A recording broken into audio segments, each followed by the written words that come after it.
Good morning students, selamat datang di pertemuan ke-11.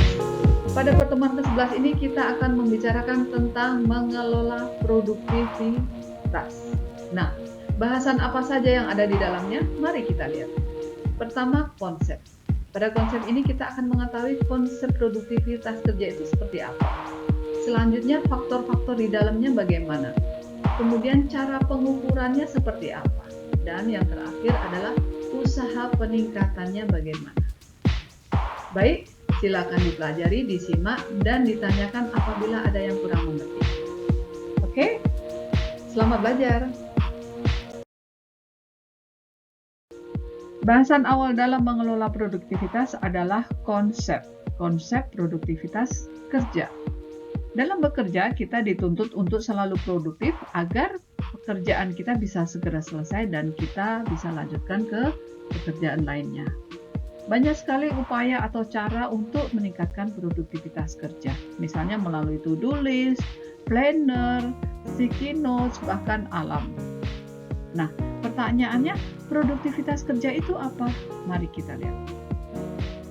Produktivitas kerja merupakan suatu konsep yang menunjukkan adanya kaitan output dengan input yang dibutuhkan seorang tenaga kerja untuk menghasilkan produk.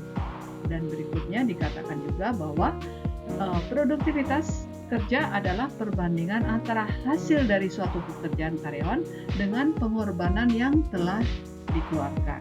Jadi output itu bisa berupa tenaga, pikiran, waktu, kreativitas, segala sesuatu yang sudah dikeluarkan oleh karyawan tersebut untuk menghasilkan atau mendapatkan input baik berupa produk, berupa hasil karya, berupa produk-produk perusahaan di mana karyawan tersebut bekerja.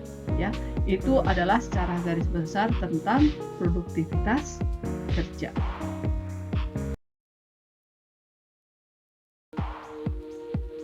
Selanjutnya, mari kita bahas tentang faktor-faktor yang mempengaruhi produktivitas kerja.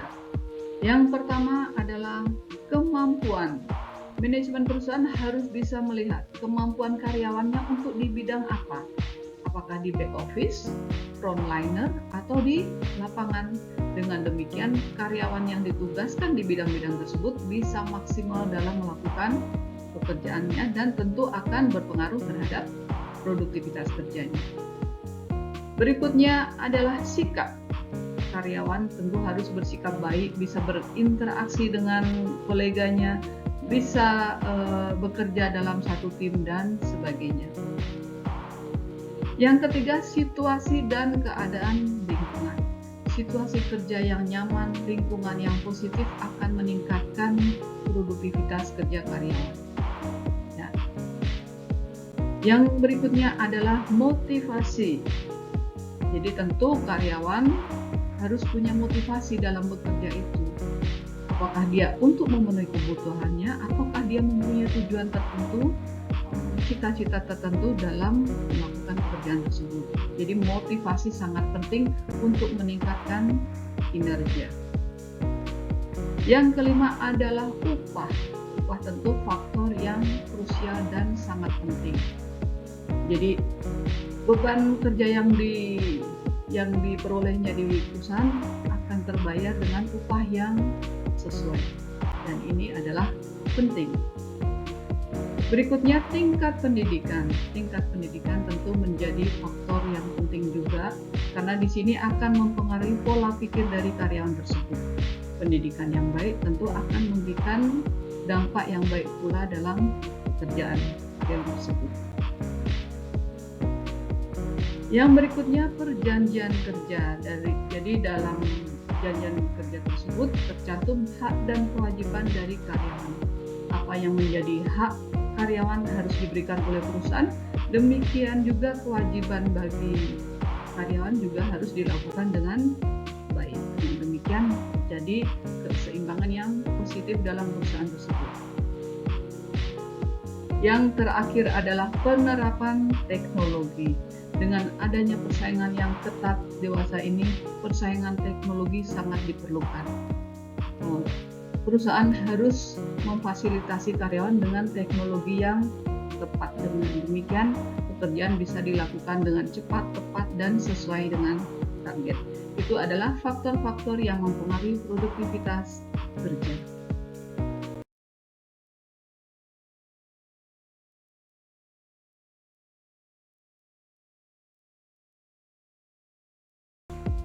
Berikutnya adalah pengukuran produktivitas kerja. Untuk mengukur suatu produktivitas, perusahaan dapat menggunakan dua jenis ukuran jam kerja karyawan, yaitu jam-jam kerja yang harus dibayar dan jam-jam yang dipergunakan untuk bekerja. Apa maksudnya ini? Jam kerja yang harus dibayar meliputi semua jam kerja yang harus dibayar, ditambah jam-jam yang tidak digunakan untuk bekerja namun harus dibayar. Contohnya, liburan, long weekend, liburan tanggal merah, kemudian cuti tahunan atau cuti hamil, libur karena sakit, dan tugas luar, baik itu keluar daerah, keluar negeri, yang jelas keluar kantor. Ya, nah ini adalah bentuk-bentuk pengukuran produktivitas kerja. Nah, pengukuran produktivitas dilakukan dengan melihat jumlah output yang dihasilkan oleh setiap pegawai selama 1 bulan. Jadi, apa yang sudah dihasilkan oleh pegawai atau karyawan perusahaan tersebut? Ya, baik bisa berupa tangible product, produk yang berwujud, atau produk jasa intangible product. Ya, diukur dalam 1 bulan. Baik, itu adalah pengukuran produktivitas kerja.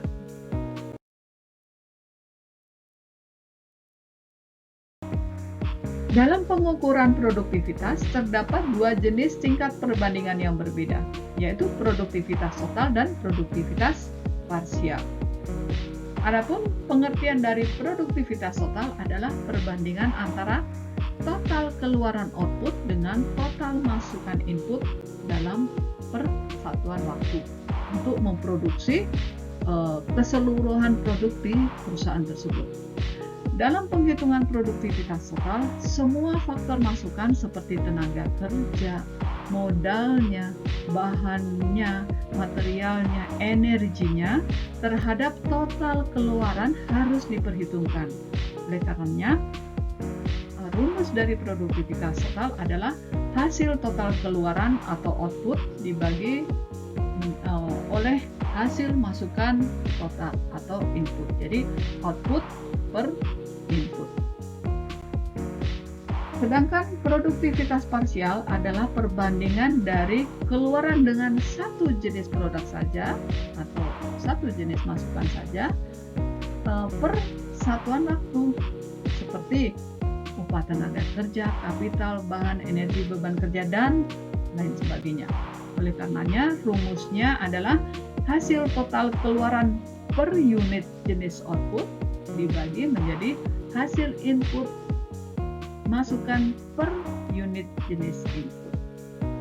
Ya, jadi per unit jenis output dibagi oleh per unit jenis input. Itu adalah rumus dari produktivitas parsial.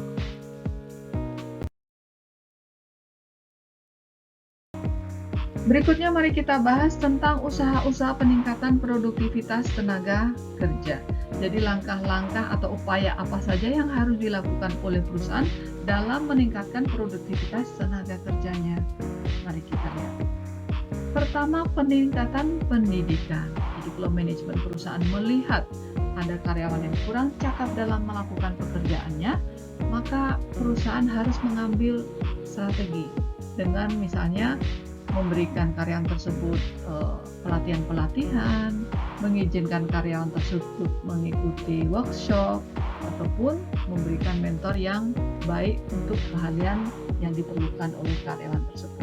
Itu adalah contoh dari upaya peningkatan pendidikan untuk melakukan produktivitas tenaga kerja. Yang berikutnya, perbaikan penghasilan dan pengupahan. Ada kalanya karyawan bukannya tidak mampu menyelesaikan tugas yang diembannya, atau dia kurang semangat atau kurang konsentrasi, Faktornya mungkin saja karena penghasilan atau pengupahannya. Karyawan mungkin merasa tidak fair, upah atau penghasilan yang diterimanya tidak sesuai dengan apa yang sudah diberikan ke perusahaan. Ya, dengan demikian di sini manajemen harus ambil langkah untuk memperbaiki penghasilan dan pengupahan dari karyawan tersebut. Yang ketiga adalah pemilihan teknologi sarana pelengkap untuk berproduksi. Tadi di atas sudah disinggung tentang teknologi ini. Jadi perusahaan harus memberikan fasilitas teknologi untuk karyawan bekerja. Dengan demikian kecepatan dan ketepatannya lebih terjaga. Ya. Dan yang terakhir adalah peningkatan kemampuan pimpinan. Tidak hanya karyawan yang menjadi evaluasi dari perusahaan, tetapi pimpinan juga harus dievaluasi. Pimpinan harus bisa mengakomodasi apa yang menjadi masukan untuk perusahaan dari karyawan. Jadi pimpinan tidak perlu merasa tidak enak untuk menerima masukan karyawan. Sebaliknya karyawan akan merasa maksimal dengan memberikan masukan apabila pimpinan bersikap akomodatif. Ya, demikian adalah usaha-usaha peningkatan dalam produktivitas tenaga kerja.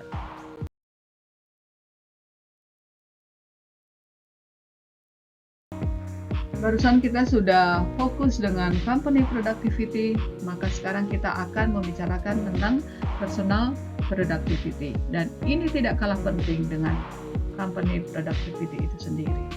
Why is personal productivity so important? As organizations, focus on measuring employee productivity and team collaboration. And how are we as individuals evolving the way we work? Remote working means having more responsibility for managing our personal productivity. But how do we do it?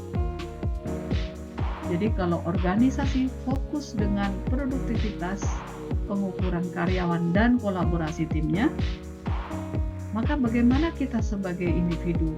Bagaimana kita mengembangkan cara kita untuk bekerja? Karena kita memiliki tanggung jawab yang lebih besar untuk menyelesaikan pekerjaan-pekerjaan tersebut, untuk mengelola produktivitas pribadi kita. Tapi bagaimana kita melakukannya? Mari kita simak. We've got to look at productivity holistically in terms of well-being too. It is widely known that there is a connection between productivity and stress. The more stressed someone is, the less productivity they are likely to be. While a drop in productivity may be a sign that there is something wrong with a person's mental well-being. Ya, jadi kita harus melihat produktivitas secara holistik dalam hal kesejahteraan juga. Sudah menjadi rahasia umum bahwa ada koneksi antara produktivitas dan stres. Semakin stres seseorang, semakin dia merasa tertekan dalam melakukan pekerjaan, maka dia akan semakin tidak produktif.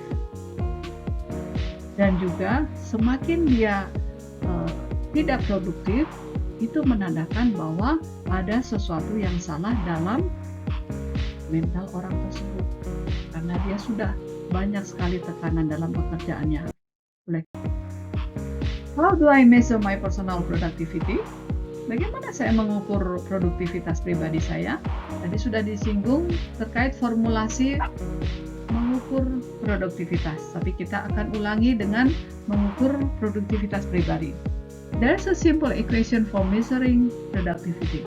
The amount of value you create divided by the number of hours you work. Jadi jumlah atau nilai yang kamu hasilkan dibagi dengan jam yang kamu perlukan. Ya, a person with high productivity will create the same amount of value for an organization in a shorter time or create a more significant amount of value in the same amount of time. Jadi kalau seseorang yang produktivitasnya tinggi akan meng-create atau akan menghasilkan jumlah nilai atau jumlah produk yang banyak dalam waktu yang singkat. Jadi semakin orang itu produktif semakin banyak pula karya atau produk yang dihasilkan dalam waktu yang singkat. The problem is, it's hard to measure personal productivity this way, as you won't always have a clear understanding of the value you create. This is especially true if your work doesn't involve creating a physical product, making output harder to measure. Masalahnya di sini menjadi sulit dalam pengukuran produktivitas pribadi karena kalian bisa saja kurang memahami nilai yang jelas, nilai yang pasti dari hasil kerja kalian. Ya, nah ini sering sekali terjadi di saat kalian bekerja di perusahaan jasa misalnya, dan kalian tidak terlibat dalam atau perusahaan tersebut tidak menghasilkan produk fisik. Nah, ini akan menjadi sulit nilainya. Namun tetap bisa diupayakan. Salah satu contohnya misalnya bagaimana mengukur layanan servis yang sudah kalian berikan ke customer. Ya.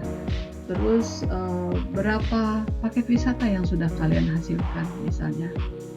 Dan apakah customer atau tamu tersebut kembali untuk memberi servis kalian. Ini adalah bentuk-bentuk pengukuran dari bidang jasa yang tidak terkait dengan physical product. So, it might be easier to think about productivity in terms of the total number of productive hours you have on an average day or week. A productive hour is one where you get stuff done, where you feel you can concentrate on a task and complete it, and of course, free from distractions. Jadi mungkin lebih mudahnya untuk memikirkan pengukuran produktivitas ini terkait dengan jumlah total jam produktif yang kalian miliki dalam satu hari atau rata-rata dalam satu minggu. Nah, jam produktif tersebut adalah di mana kalian bisa menyelesaikan pekerjaan dengan penuh konsentrasi, dengan fokus pada tugas tersebut sampai selesai dan tentu saja bebas dari berbagai gangguan. Ya, bebas dari misalnya sedikit-sedikit menerima tamu atau sedikit-sedikit menerima telepon. Nah, itu merupakan bentuk-bentuk kecil dari gangguan. Tapi pada saat kalian bisa melaksanakan menyelesaikan pekerjaan dengan tuntas dalam waktu yang cepat, nah disitulah kalian bisa mengukur bahwa kalian produktivitasnya sangat maksimal. Oke? When it comes to measuring your personal productivity, you might want to ask yourself questions like, how much time do you have on an average day to focus on one specific task? Jadi kalian bisa cek di kalender apakah kalian memberikan remark terhadap beberapa pekerjaan. Nah, ini tentu akan berpengaruh terhadap produktivitas kalian. Mungkin kalian jadinya tidak fokus karena memikirkan pekerjaan lain yang belum tuntas. Selanjutnya, how many meetings do you usually have in a day? Nah, kalau kebanyakan meeting juga tidak efektif, tidak fokus jadinya mana yang akan didahulukan. Skala prioritasnya kacau jadinya. Ya. Berikutnya, do you regularly find yourself juggling multiple tasks or unrealistic deadline? Jadi kalau kebanyakan pekerjaan yang kalian harus lakukan tidak fokus mana yang harus diselesaikan lebih dahulu, skala prioritasnya kacau mungkin karena kebanyakan meeting tadi. Nah, kalian harus berpikir lagi. Ya, kalian harus benar-benar fokus dan mungkin juga mendelegasikan pekerjaan yang tidak terlalu memerlukan tanggung jawab sepenuhnya bagi kalian bisa delegasikan ke karyawan misalnya. Ya. Berikutnya, are you able to take regular breaks including a lunch break? Nah, mungkin karena sudah overload kerjaan yang kalian ambil, kalian sampai sempat tidak makan. Nah, ini juga akan mempengaruhi fokus atau konsentrasi terhadap pekerjaan yang sedang kalian lakukan. Ya, jadi time management is the most important dalam hal ini. Oke?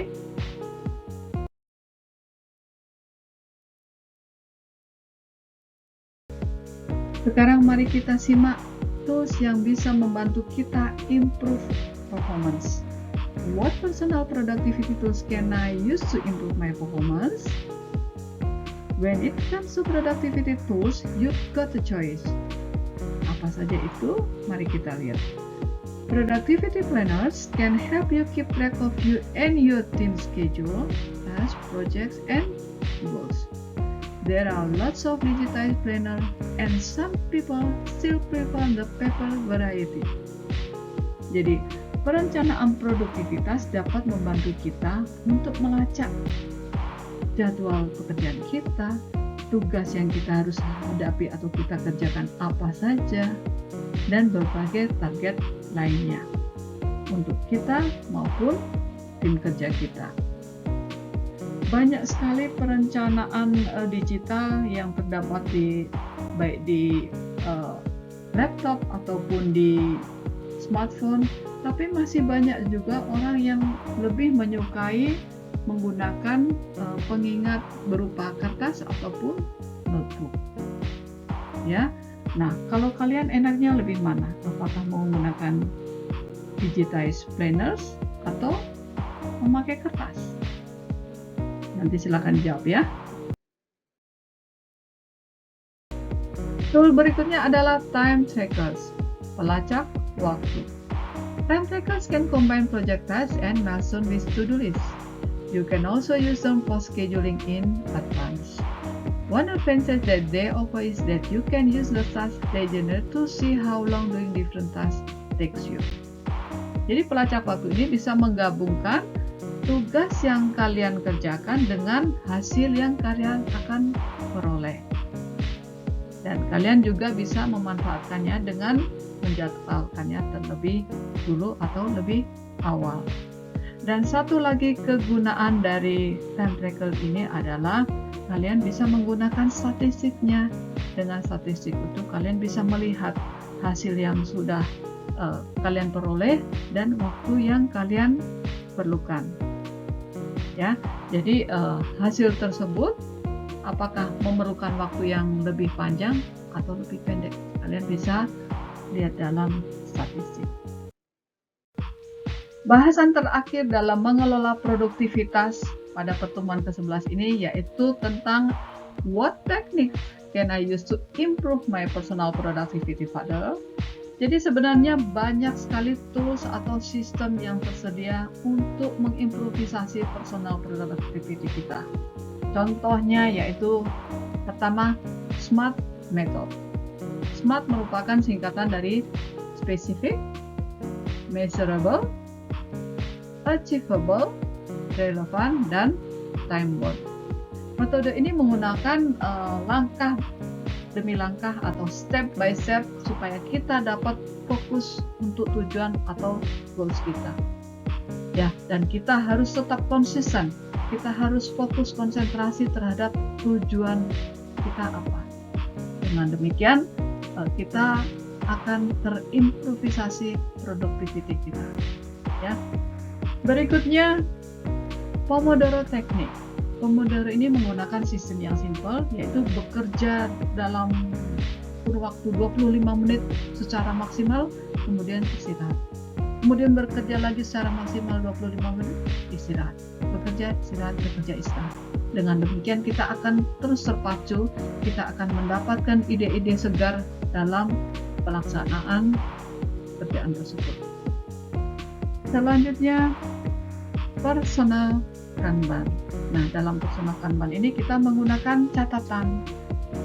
Catatan kita bagi 3 dan kolom pertama kita tulis to do, apa yang akan kita lakukan. Kemudian kolom kedua in progress, apa yang sudah menjadi perkembangan dalam pekerjaan yang sedang kita lakukan tersebut.